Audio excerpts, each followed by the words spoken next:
For the message today, again, I'd like to introduce Linda Holmquist, and as she's making her way forward, she has a report about the annual conference. Every United Methodist Church in our area gathers once a year with the pastor and a lay member, a representative from the congregation, to do the business of all our work together. Linda was our lay member to the annual conference this year, and we hear your report gladly. Thank you, Andrew. I appreciate that introduction.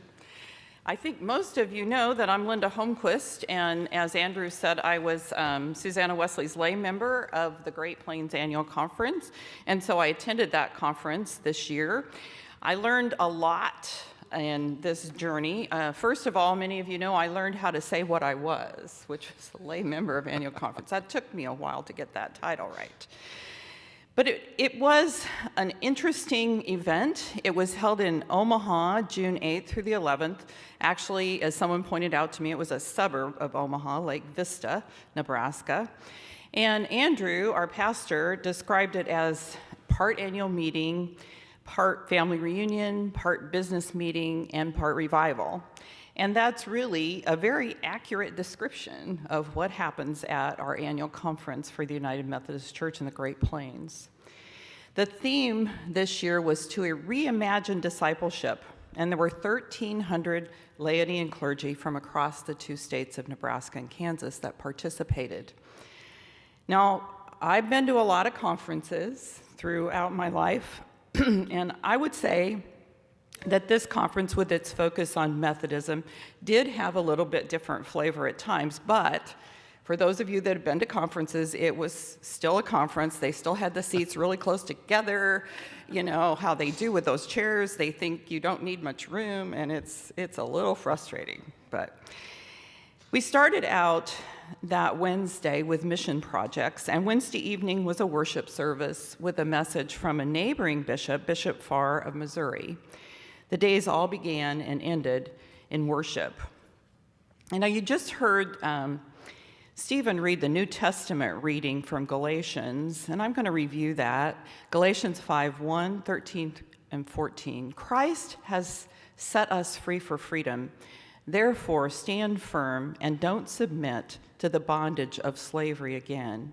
You were called to freedom, brothers and sisters, only don't let this freedom be an opportunity to indulge your selfish impulses, but serve each other through love. All the law has been fulfilled in a single statement: love your neighbor as yourself. If there is one takeaway that I can say I have from annual conference, it is that even in the midst of disagreement, there was love. Now, it's my understanding that actually there was less disagreement than sometimes there is at conference.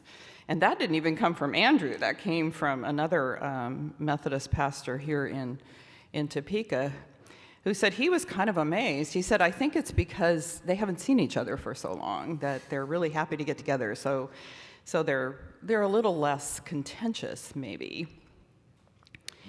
So it is evident that people were serving others through love. Now, Pastor Andrew was nice enough to put together a notebook for me prior to the conference, because I don't do the tablet thing. So I appreciated that. And I learned in reviewing that there were 9 churches across the conference that would be closed during the conference. And I was kind of surprised. Many of you who know me know that I didn't grow up in Kansas. I grew up in Iowa, spent most of my life there. But I was surprised when I looked through that list that I knew one of those churches, and I knew it fairly well.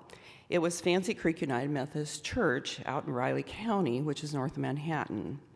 That was the home church of Elston Clucky, who was my husband Norm's father. Now, Norm grew up in Illinois, but his dad grew up here in Kansas and lived near that church, and his family attended there. And at that time, it was a United Brethren church. So knowing a little bit about that church, having been there in recent years, helped me to see the closing of the churches in a different way, and the challenges that that church has faced in the years that I've known it helped me to understand what this is like in real time for many of these rural churches. Now, Bishop Sines recognized in his remarks the people who started these churches and their faith throughout the lifetime of these congregations. And as he was talking about that, I couldn't help but think about the time that Norm and I were there visiting his aunt and uncle who farmed the home farm there. And they took us down to the Tabernacle, which was down on the river, which is where they would have services this time of year because it was too hot to have services in the church. So it was a kind of a really interesting thing for me to experience that as I was listening to Bishop Sines talk about the people of these churches that they were closing. So closing these churches was done in a very worshipful manner, and it was done remembering the love that grew there throughout the years that those churches were active. And it was also evident that there is a desire to continue that support and provide that love as the churches close and the property is dedicated to another purpose in the community. Now, change is something that all organizations experience. We don't really like it as human beings, but it's something that we have to deal with. And it is powerful to bring the power of prayer and the Holy Spirit to bear on how change affects an organization, which is a lot of what I saw at the annual conference. So at the same time that I talk about those churches that were closed, I want to be sure and mention they opened a like number of churches in the conference. Now you can imagine that typically these new churches were in more urban areas. These newly started efforts were started to meet a need of a different population, like Cafe Casal here in Topeka. Now, I was a laity member, so we had a laity session at annual conference, and we have a conference lay leader. Her name is Lisa Maupin. I believe she's from Nebraska. And Lisa asked if we are doing church or being church. She emphasized that being church is being a community that listens and hears the challenges of the community and the world around us. She asked that we consider how to be a movement again, remembering our Methodist roots and how Methodism was truly a movement as it began. Lisa also challenged us to be sure we are lifting others so we can all climb. So think about that. Who are we lifting up as we climb? I've reflected on that, and I believe we are challenged here at Susanna Wesley to find ways to lift up everyone in our community and help people to engage in the work that we do here. We can practice lifting up by reflecting on Galatians again, 5:22 and 23. But the fruit of the Spirit is love, joy, peace, patience, kindness, goodness, faithfulness, gentleness, and self-control. There is no law against things like this. So keeping Galatians 5 in mind, how can we show love and kindness to those who've maybe never been a part of a church in the past? How can we bring about engagement with our community by showing gentleness, joy, peace, and patience to those people around us and that we find in Jesus? Doing that is certainly a challenge for me. And I imagine it's a challenge for many of you as well. One way that I suggest that we might lift others up as we climb is to practice ways to do things that will help us learn some skills that will help us be better at sharing our spirituality with the people around us. And that might help us to bring people to the peace that we have found here at Susanna Wesley. So as we think about engaging the community, remember it was a conference, right? So we had speakers. And there was a presentation by Alex and Hannah Absalon. Their book is titled Disciples That Fit, and I believe they have a number of books and they have a consulting firm. But there's a vast difference in the churches in the Great Plains Conference, right? You have 950 churches throughout Nebraska and Kansas. And as Nicole Connard explained to me, when they're looking for people to come and speak to people at the conference, they have to have someone that will relate to someone who's at home church in a rural community with a few people to Church of the Resurrection in Leawood. So that's a kind of a tall order to be able to speak to people in all those different circumstances. But these people did an excellent job of doing that. If you are interested, you can actually watch their presentation, and Andrew's going to put it in his newsletter on Friday, a link, so that you'll be able to go and watch it. You could watch the whole conference if you choose. It's all online, as is most anything in the world today. But the point of the Absalons, their idea is that discipleship is caught instead of taught. So how do we catch discipleship? They quoted John Wesley as saying, "The church changes the world not by making converts, but by making disciples." Hannah and Alex outlined 5 practices that we could use to refresh our disciple making. Many opportunities, I think, will be available throughout the months ahead to hear more from the Absaloms, but I want to share the 5 practices that they shared at annual conference with you.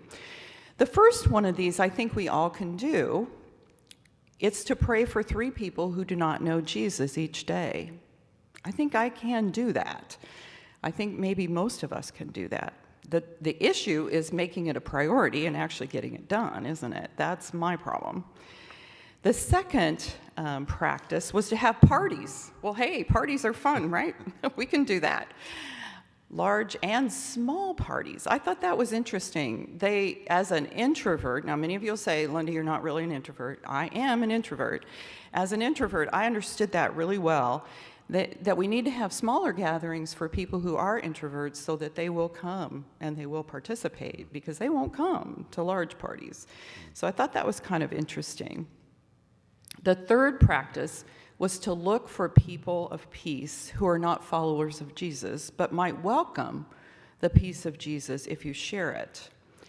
A key point they made was that if they do not respond when you try to share that, just move on and try again with someone else. And the idea is to go deep with a few people and trust that God is at work in your interactions with those around you. Now, I don't know about you, but sometimes I have a little trouble trusting that and feeling like I can actually get that done. But perhaps if we practice and then try it on our own, we'll learn how to interact with people who might be open to the Spirit. The fourth practice was called meaningful conversation. And there's a whole lot more behind this, and I'm not going to go into, but it means to call out the good in those around you. And in doing that, they're saying that we need to ask God to give us great questions that we can ask, and then to put the focus on the person, on the other person, put the focus on them. Now, Norm talks about his mother having wide sleeves, and she was very good at this. She came to Garden City. She lived in Illinois, and we went to church, and she found someone that she knew. That's just, she knew everybody, and that's what they're talking about. It's trying to get to that. Now, for an introvert, that's a little bit harder. Norm's mom was not an introvert. She was an extrovert. But I think that putting the focus on the other person is a key to that meaningful conversation practice. The fifth practice is to remember that you are sent with the presence of God. What we all need to do this is to remember that we have the power of the Holy Spirit. The Holy Spirit will be there with us. Believe that the people in your circle like the fact that you're a spiritual person. Now, you're probably like me. After I heard that presentation, I was thinking, wow, I think I can do that first one really well. I'm not sure about the other 4. So we will need to practice being disciples, and we need to encourage each other to believe that we can help other people to become disciples of Christ, people who may not have heard that message. And we need to be sure that we ask the Holy Spirit to help us spread the love, joy, peace, patience, kindness, goodness, faithfulness, gentleness, and self-control that was mentioned in Galatians. It won't happen the first time we try it, but we can't get discouraged. Most likely, if we keep working at it, I believe we will get better at conveying that message. Now, back to the conference. Most conferences have a lot of breakout sessions in my world, but this conference only had one small group breakout session. And so I attended the small group session that dealt with the justice ministry, which includes the DART network, which Topeka Jump is a part of, and that's a group that Norm and I have supported in our work here at Susanna Wesley. There is also another network called the WROC network that is in more rural areas of Nebraska. That's part of the annual conference justice ministry. So at the breakout session, I also learned about Micah Corps, which is a youth justice internship program in the Omaha area. And I want to say that there were several youth that were involved in annual conference, and there are a lot of opportunities for youth in the conference. There were youth representatives in our laity session, and they were very, they spoke out quite a bit. And one of the things they said is we need to ask them what they want to do. So that seems like that's kind of a no-brainer, but do we do that very often? And they also provided our worship service the last day of the conference. And we also had reports from United Women in Faith. Remember, that's United Methodist Women, has changed their name to United Women in Faith. And they've undergone quite a change, basically to appeal to a younger generation. And a lot of that is through social media. They have a social media network through Mighty Networks, which is supposedly a little safer than Facebook and some of the other social media networks. And they also have redone a lot of their other online resources. Now, they noted, too, that they will have an opportunity for young women. They've done a MET tour in the past, which is a justice ministry opportunity missions for young women. So they'll be doing that again in 2023. And we had a report from the United Methodist Men. Now, they haven't changed their name, but they've added some different platforms that have different names that are meant to link young men to men's ministry. So both organizations are really trying to reach a different generation, and that's to be commended. Bishop Sines cautioned the conference that we don't want to get stuck holding on to the church we know. Instead, we need to engage the next generation and build a church that provides a movement that will engage future generations. Now, change is hard, and every organization tries to hold on to the familiar. Throughout my work life, I watch this a lot. We have the early adopters. If you work with people, you supervise people, you have those people who go out there and do the new things like that. Farmers, the same way. Norm worked with early adopters in the farming community. It's human nature. And then we have those folks who need a stone bridge. They need to see 1 million people go across it, and then they'll go. So we're all a little different in how we respond to change. But we do need to engage the next generation, and we do need to not get stuck. And new, I'd be the first one to say, does not necessarily mean better, and not everything we try is going to be successful. That said, we need to recognize that we need to continue to bring the message of Jesus to young people and to a new generation. And in order to do that, we may have to do some things differently. If we don't, we will be doing church rather than being church. Now, I want to tell you that I learned that the Great Plains Conference is in good shape financially. For all the accountants out there, you're going to like that idea. It's important to know that. It's important for all of us to understand that. In 2021, 91% of mission shares were paid by the member churches. I think that's really good. I also didn't know that the conference has trustees. Now, I maybe should have known that because they have property, and somebody has to manage that property. And I learned that the trustees will be moving to Topeka. They've purchased a building on Kansas Avenue. I don't know where on Kansas Avenue. They didn't tell us that part, but it's on Kansas Avenue.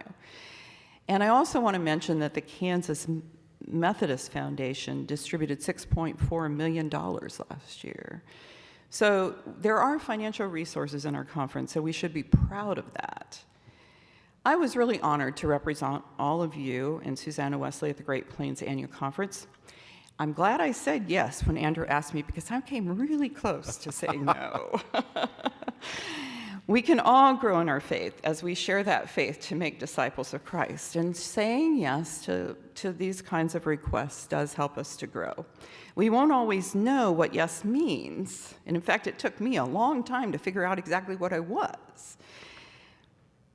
But it does help us to become better disciples and to have a better understanding of what loving our neighbor truly means. Now, I'm a learner.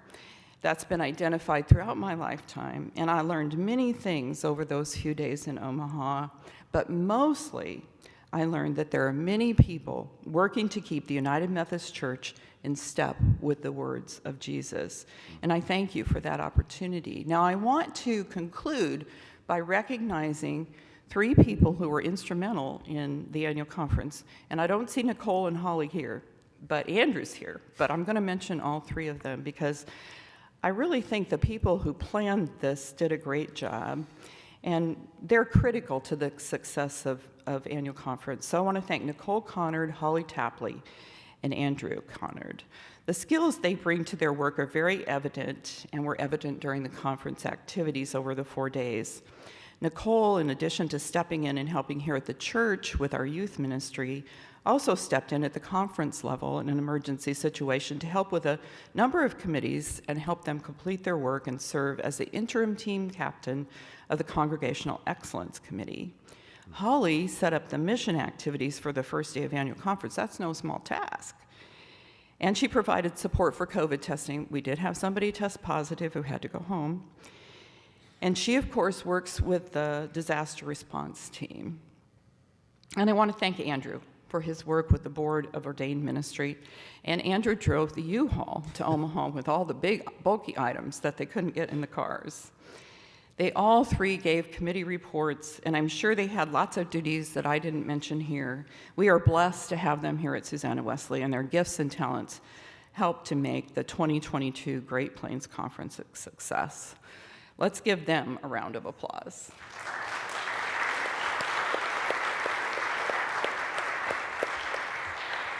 Thank you so much. This concludes my report.